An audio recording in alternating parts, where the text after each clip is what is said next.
दोस्तों, आज मेरा पॉलिटी का सेकंड क्लास है और इसमें हम सब जो है जो पहले क्लास में सीखे हैं उससे जस्ट आगे सीखेंगे और ये एग्जाम की दृष्टि से बहुत इंपॉर्टेंट है। मैं 20 मिनट सिर्फ आपका लूंगा और एक एक एक महीने के अंदर में, सिर्फ एक महीने के अंदर में आपको पॉलिटी में बहुत ज्यादा कॉन्फिडेंस आ जाएगा। आप किसी भी एग्जाम की तैयारी कर रहे हो, एक महीने में आपका पॉलिटी तैयार हो जाएगा। कितने दिन में? सिर्फ 20-20 मिनट का मैं शो लूंगा। आप जब 10 या 12 क्लास करेंगे ना तो आपको खुद महसूस होगा यार कि मतलब मेरा इंडियन पॉलिटी तो ठीक ठाक है। ठीक है, तो आई होप कि आप मेरे ऊपर विश्वास करके मेरी क्लास को देखेंगे, समझेंगे और नोट्स बनाएंगे। सो ज़्यादा समय बर्बाद ना करते हुए हम सब अपने टॉपिक्स पे चलते हैं। तो मैं आज यहाँ पे जो जिक्र कर रहा हूँ जो है वो संविधान सभा का जिक्र कर रहा हूँ। आज संविधान सभा से रिलेटेड जो है सारे क्वेश्चन हम सब देखेंगे। तो इसमें कुछ मैं पॉइंट्स दिया हूँ, इस पॉइंट को देखते हुए जो है हम सब अगला क्वेश्चन सारी करेंगे।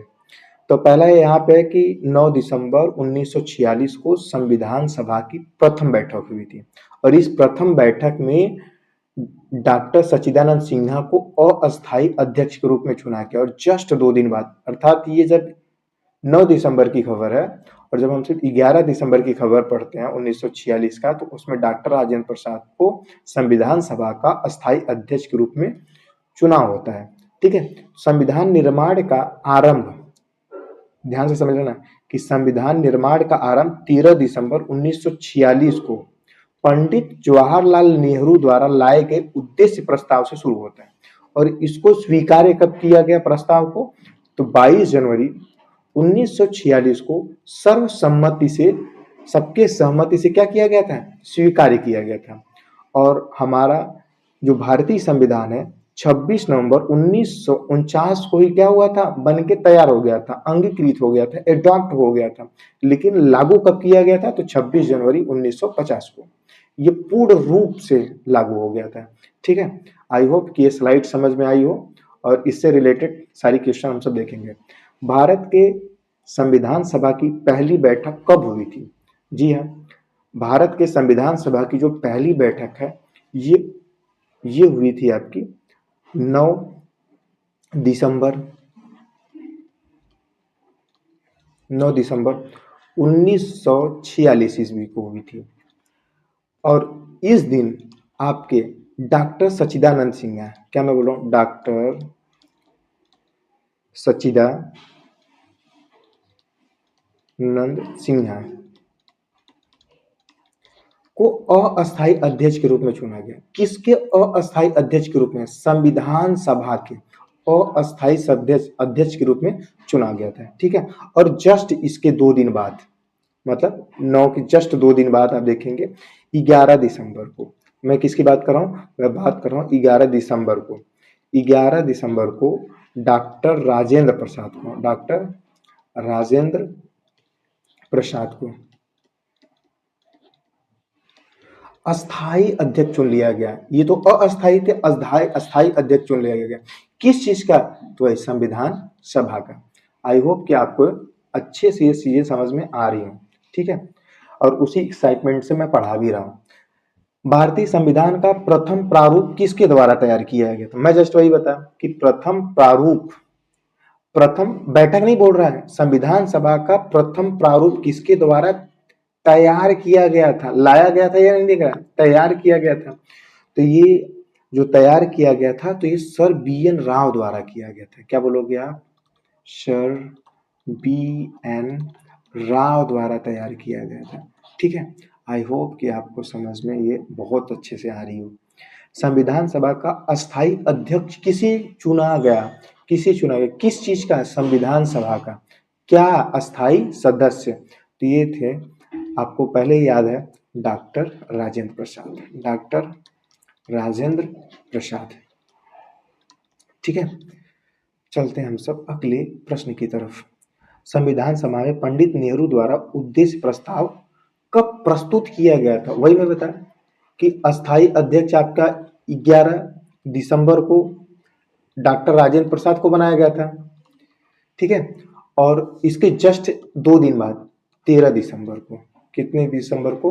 तो आप बोलोगे 13 दिसंबर को। थोड़ा सा मुझे इसको इरेज करना पड़ेगा।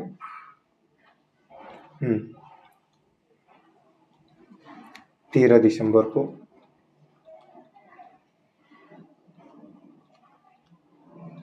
दिसंबर को उद्देश्य प्रस्ताव जो है पंडित नेहरू द्वारा लाया जाता है, ठीक है। और ये स्वीकार कब किया जाता है? ये 22 जनवरी, ये 13 दिसंबर 1946 ईस्वी की बात कर रहा हूँ मैं। और 22 जनवरी 22 जनवरी 1947 को ये स्वीकार किया गया था, ठीक है। वही आ गया कि नेहरू द्वारा प्रस्तुत उद्देश्य प्रस्ताव संविधान सभा में कब स्वीकार हुआ था? तो वही कब? 22 जनवरी को कब? 1947 ईस्वी को, ठीक है। आई होप कि आपको ये क्वेश्चन पढ़ के समझ के बहुत मजा आ रहा हो। संविधान सभा के निर्माण काल में संविधान सभा के कुल कितने अधिवेशन हुए थे? अधिवेशन का मतलब होता है सेशन।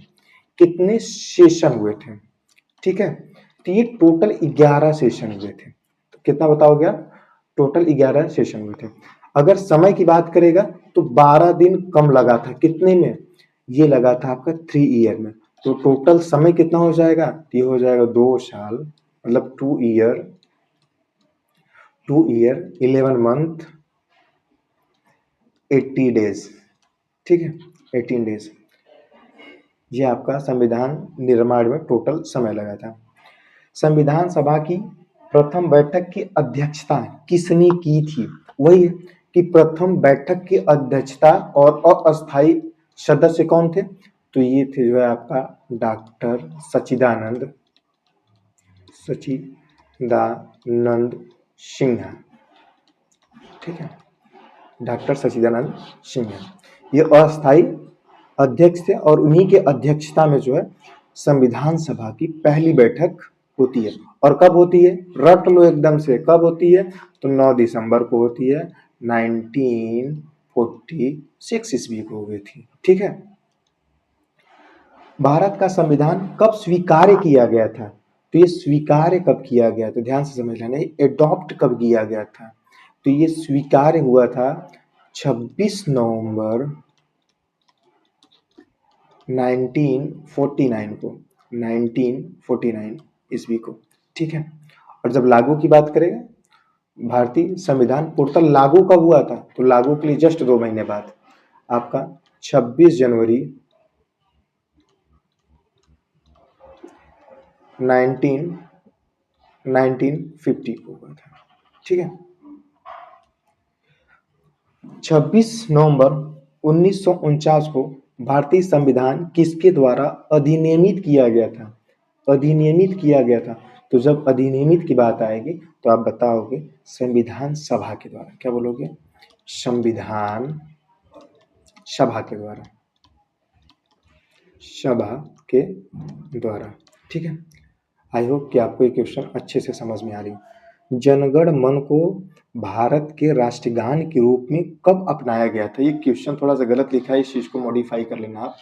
ये पूछने की कोशिश कर रहा है कि जनगण मन को भारत की राष्ट्रगान के रूप में कब स्वीकार किया गया था? तो ये जब अपना पूर्ण रूप से, मैं क्या बोल रहा हूँ, पूर्ण रूप से जब हमारा संविधान लागू हुआ था उसके जस्ट 2 दिन पहले, ठीक है। तो जब आपका 26 जनवरी 1950 को जो है आपका जब संविधान लागू हुआ था उसके 2 दिन पहले आपका क्या आएगा? तो आएगा 24 जनवरी आएगा, ठीक है। 24 जनवरी 19 है भैया, 19 है, 1950 को क्या हुआ था? जनगण मन को राष्ट्रगान के रूप में अपनाया गया था, ठीक है। आई होप कि आपको समझ में आ रहा होगा, आपको याद हो गया होगा। भारत सरकार द्वारा अशोक स्तंभ को राष्ट्रीय चिन्ह के रूप में कब अंगीकृत किया गया था? तो अशोक स्तंभ की बात आएगा तो आप बोलोगे कि जिस दिन हमारा संविधान लागू हुआ था उसी दिन जो है अशोक स्तंभ को जो है अंगीकृत किया गया था। तो कब हुआ था? तो यह हुआ था 26 जनवरी 1950 को, ठीक है, ठीक है, ठीक है। भारतीय संविधान की सलाहकार समिति, देखना ये बहुत इंपॉर्टेंट है, सलाहकार समिति के अध्यक्ष कौन थे? जब सलाहकार समिति बोलेगा तो आप बताओगे कि सलाहकार समिति के जो अध्यक्ष हैं वो सरदार वल्लभ भाई पटेल है। क्या बोलोगे कि सरदार वल्लभ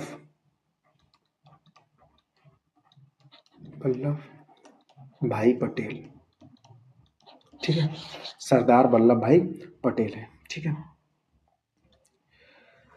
संविधान सभा के कार्यों से संबंधित समिति के अध्यक्ष कौन थे? तो ये देखना, ये कार्य बोला है, संविधान सभा का जो कार्य है और कार्य के समिति जो बनाई गई थी तो उसके अध्यक्ष कौन थे?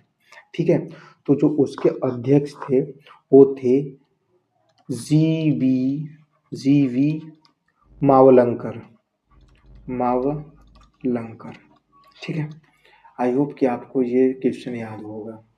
संविधान सभा ने बी.आर. अम्बेडकर की अध्यक्षता में प्रारूप समिति, क्या बोल रहा है, प्रारूप समिति का गठन कब किया था?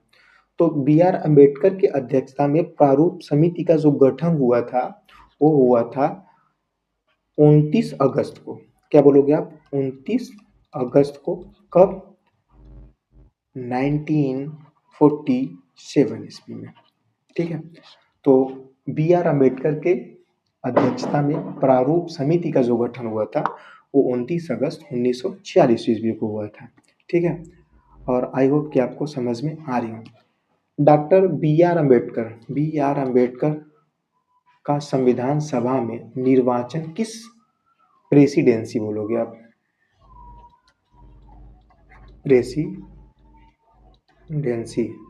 प्रेसिडेंसी से हुआ था। ठीक है, किस प्रेसिडेंसी से हुआ था? तो आप इसमें 2 पॉइंट याद रखोगे।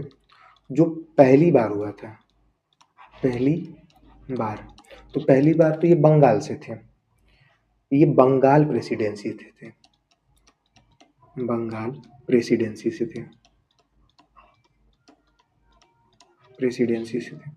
कब से कब तक थे?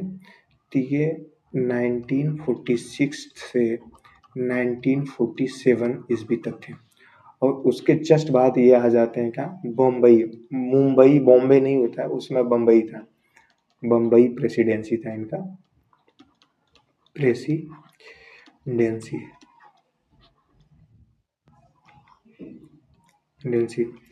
से ये थे क्या, 1947 ईस्वी से ये 1950 ईस्वी तक जो है ये बम्बई प्रेसिडेंसी से थे।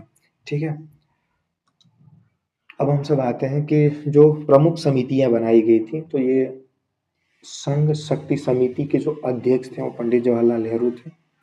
संघीय संविधान समिति के जो अध्यक्ष थे वो पंडित जवाहरलाल नेहरू थे। प्रांतीय संविधान समिति जो बनाई गई थी उसके जो अध्यक्ष थे वो सरदार वल्लभ भाई पटेल थे। जो प्रारूप समिति बनाई गई थी उसके अध्यक्ष कौन थे? बी.आर. अम्बेडकर थे। मौलिक अधिकार फंडामेंटल राइट्स एवं अल्पसंख्यक माइनॉरिटी से संबंधित परामर्श समिति किसके पास था? तो ये सरदार वल्लभ भाई पटेल के पास था। प्रक्रिया नियम समिति किसके पास था? तो ये डॉक्टर राजेंद्र प्रसाद के पास था। तो राज्यों के लिए जो समिति बनाई गई थी उसके जो अध्यक्ष थे वो पंडित जवाहरलाल नेहरू जी थे। और संचालन समिति किसके हाथ में था? तो ये डॉक्टर राजेंद्र प्रसाद के हाथ में था। थोड़ा सा ये क्वेश्चन भी आप जान लेना कि बी.आर. अम्बेडकर की अध्यक्षता में संविधान सभा की जो प्रारूप समिति में 6 सदस्य थे, तो उसमें से जो है N Gopalaswamy Ayyangar, doctor K M. Munshi, B L. Mitra, बाद में इनके स्थान पर एन माधव राव को लाया गया, अल्लादी कृष्णास्वामी अय्यर और सैयद मोहम्मद सादुल्ला तथा डी.पी. खेतान। बाद में इनके स्थान पे किसको लाया गया? टी.टी. कृष्णाचारी को लाया गया। तो मतलब सीधी सी बात है, आप इस चीज़ को समझना कि जो बी.आर. अम्बेडकर की जो प्रारूप समिति थी उसमें टोटल 6 सदस्य थे, तो इसमें से इनका चेंज हुआ था। 1, 2 और ये 3 के स्थान पे जो है ये लोग आए थे। बस इतना आपको समझना, उससे ज़्यादा कुछ दिमाग लगाने की कोशिश नहीं करनी है। आई होप कि आप ये सेशन एंजॉय किए होंगे और ये याद हो, कोई ज़रूरी नहीं है, लेकिन हाँ थोड़ा सा एक बार प्रयास करना माइंड में रखने की, क्योंकि ये इम्पोर्टेंट क्वेश्चन है और ये अक्सर एग्ज़ाम में पूछे जाते हैं। और ये एनसीईआरटी का एनसीईआरटी जो एनसीईआरटी का पैटर्न है, मैं उसी को फॉलो करते हुए पढ़ा रहा हूँ। ठीक है? ये हर एक एग्ज़ाम में आपका पूछा जाएगा। हर एक एग्ज़ाम की दृष्टि से जो है ये इम्पोर्टेंट है। So thank you so much watching this video, and please like and subscribe my channel.